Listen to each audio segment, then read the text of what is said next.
This morning on Daybreak, a teen is in the hospital after suffering a gunshot wound last night. And in a separate incident, an hours-long standoff ends with the Greene County Sheriff's Office arresting a man thanks to negotiators. Plus, a solar power company in Springfield makes the switch to American-made products. We'll explain about that and much more this morning here on Daybreak. Well, good morning and thanks for getting your morning started off with us. It is Tuesday, January 8th. I'm Lauren Barnes. And I'm Joe Morano as we get trucking along on this Tuesday morning. Stayed up and watched a little football last night. Very tired right now. You look it. Yeah, I'm that's just about kidding. right. This will be a fun 2 hours, I tell you. This will be pretty interesting. You'll be fine. We have Beth to help us out. She's in for meteorologist Elisa Raffa today. And so, yeah, that'll take some of the load off you. Yeah, can you do some work? Yeah, I can do it all. You know, you go take a nap. Here's what I got weather-wise. Take a nap, oh, that'd be great. Here's what I got weather-wise. It was so warm waking up yesterday, and then today it was like, oh, yeah, it is January. Yeah, it is. It's going to be back to normal today. Actually, going to be still a little above normal. We'll have highs today only in the 50s instead of the 60s. Let's start off. We have a dense fog advisory for counties in northern Arkansas until 8 a.m., and that's because we do have some visibility issues, but things around the Ozarks looking pretty clear. Satellite and radar not showing a whole lot. We'll see lots of sunshine today and blue skies across the Ozarks, which will allow temperatures to warm up into the 50s today. Temperatures right now 47 here in Springfield. A little bit windy with winds out of the west at 9 miles per hour. Overall, temperatures ranging from 47 here in Springfield to 46 in Branson and 43 up in Rollo. We are about 10 degrees colder than we were at this time yesterday, and that's pretty much where we're going to trend, between 10 and 20 degrees colder from where we were yesterday, and that's because we have a colder air mass moving in from the northwest. So through the day, these winds are going to shift coming out of the northwest, bringing in that cooler air. Wind chill right now sitting at 43 here in Springfield. We got cold air moving in. We'll have breezy conditions today with gusts up to 20 miles per hour is possible. We'll keep this cooling trend through the rest of the week, and there's rain and snow chances in the 7-day. Details coming up in just a few minutes.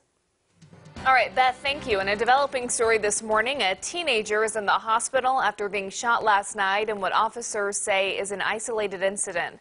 The shooting happened at a home in the 4600 block of Southwest Street in Springfield. That's in a neighborhood near Scenic and Weaver on the south side of town. Deputies were called to a domestic violence disturbance. When they arrived, they found a 17-year-old man with a gunshot wound, and we're still working to find out his name and the latest on his condition. We'll make sure to keep you updated with all of that new information on ozarksfirst.com.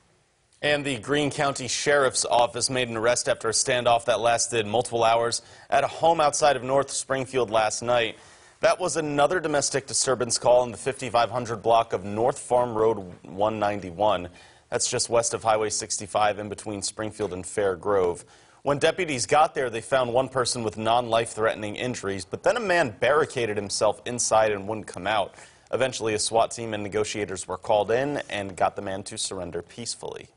Springfield police are looking for a missing child after a parental kidnapping investigation. 4-year-old Matthew Bivens was taken by his mother, 37-year-old Rosemary Bivens, last Thursday. She was allowed to take the child shopping in Springfield but never returned. Investigators are concerned about Matthew's well-being because Rosemary is homeless, has a history of drug use, and has no adequate means of caring for Matthew. Police are unsure of Rosemary's whereabouts but believe she may be headed to California despite not having any transportation. If you have any information at all, you should call police.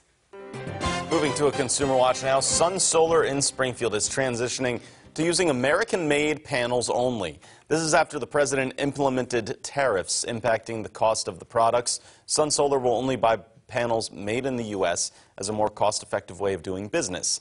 It means customers won't have to worry about the cost of solar panels going up because now Sun Solar won't have to compensate for that 30% tax increase. Sun Solar owner Caleb Arthur is excited about what his now U.S.-made products will mean for business. Being in this area, being more conservative-minded Americans, what we like to see is we like to see manufacturing come back. We like to see job creation. And so this is going to be a big selling point for customers to be able to adopt a solar and feel good about the products they're putting on their roofs. Currently, the company is trying to persuade Springfield City Utilities to offer cash rebates as an incentive for customers to go solar, but so far CU is not doing so. Happening today, Branson's Board of Aldermen is scheduled to talk about a proposed memorial to the victims of last year's duck boat tragedy. The Tri-Lakes Board of Realtors offered to pay for the memorial, which would be at Old School Park, that's near Dolly Parton's Stampede on 76 Boulevard. Board members first discussed this in September, but tabled it after some aldermen and local business owners questioned whether there should be a memorial about the tragic event. We know 17 people died when a duck boat sank on Table Rock Lake during a storm in July. Also today, anyone looking for a job in the Nixa area may want to head to the Missouri Job Center as it's hosting a hiring event for the Nixa Walmart. The store is looking for setup associates. This is going on between 9 and 1 at the Job Center's main location on East Sunshine. Managers will be holding open interviews, so you have to be prepped to sell yourself for that. Well, with the new year comes several follow-up stories. We have one of those for you this morning. It's the story of one unique New Year's resolution that's come to an end for now. For now, but it was a great resolution that he had. We've all know what we're talking about. Hannah Zettel has a follow-up from a report we first brought you last year. Joe and Lauren, Daybreak covered this resolution about a year ago today, and this time it was my turn to meet the man who played catch every day for a year. 365 days, 530 different people, 10 states. I don't know how many thousands of miles we put on the Bryan family Millennium Falcon. One whole year dedicated to playing catch. That's what became the 2018 New Year's resolution for sports fan Ethan Bryan. And that's exactly what he did. I mean, playing catch is something I love to do. It was never a chore for me. Playing catch in 2018 was the best part of every day. Meeting the people and hearing the stories and just feeling the seams beneath the fingertips. And that was the best part of every single day.